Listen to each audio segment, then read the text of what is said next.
नहीं रहे असरानी।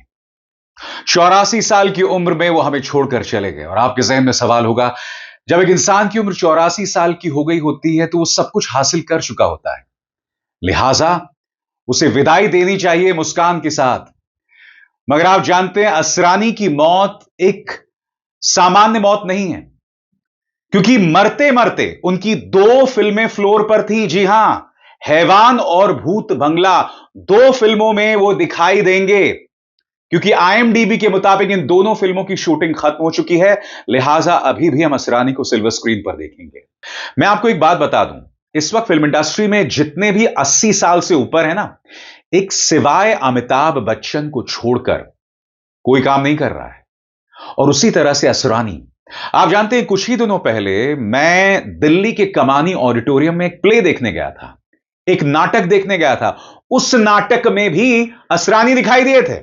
मैंने उनको जब प्ले में देखा था ना, आज से 1 साल पहले, जैसे मैंने आपको बताया, कमानी ऑडिटोरियम में, उस वक्त मैं देख रहा था कि इस आदमी में कितनी एनर्जी है, कितनी ऊर्जा है। और ऐसा फिल्म इंडस्ट्री में एक तरह से कहा जाए 2 ही लोग हैं, एक तो असरानी साहब और एक अमिताभ बच्चन। जी हां, असरानी। और जैसे मैंने बताया ना दोस्तों, असरानी उस एज को बिलोंग करते हैं जब फिल्में खूबसूरत हुआ करती थी, जहां हो सकता है कि भाई 1 या 2 खराब फिल्में आ जाएं, मगर उसके बाद 3-4 बहुत अच्छी फिल्में आएंगी। उस युग को बिलोंग करते थे असरानी। यानी कि असरानी ने फिल्म इंडस्ट्री को 60s में देखा, 70s में देखा, 80s में देखा, 90s में देखा, मिलेनियम की शुरुआत यानी 2000 से 2010 तक देखा, और 2010 से लेकर 2025 में देखा। क्या कोई ऐसा एक्टर हो सकता है? दोस्तों, वो तमाम एक्टर्स जिनका जन्म 1940s में हुआ था, चाहे विनोद खन्ना हो, राजेश खन्ना हो, अब हमारे बीच नहीं है। धर्मेंद्र अभी भी जिंदा, और हाल ही में आपको याद होगा, आपने उनको एक फिल्म में देखा होगा, रॉकी रानी की प्रेम कहानी।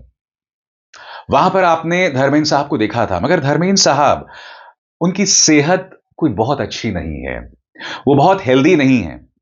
मगर असरानी फिजिकली, मेंटली दोनों एक्टिव हैं। यह उनकी खासियत है। और आपने गौर किया मैंने क्या कहा? फिजिकली, मेंटली दोनों एक्टिव हैं। थे नहीं कहा मैंने, क्योंकि अब भी मुझे विश्वास नहीं हो रहा कि असरानी साहब हमारे बीच जिंदा नहीं हैं।